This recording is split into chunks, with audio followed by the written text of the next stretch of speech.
My name is Sarah Gardner, and I am our first Spark Lab leader here in Brunswick County, and we are home to the coast.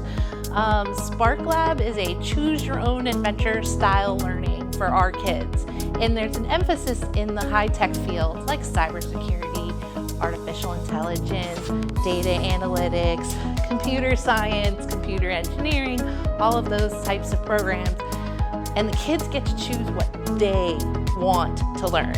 And everything, they work through a program and they get to build things, and it's so much fun for them to see them be in charge of their education. As the principal of the coast, I have really seen the kids' creativity and excitement come out as they have a new opportunity to experience technology and careers in technology.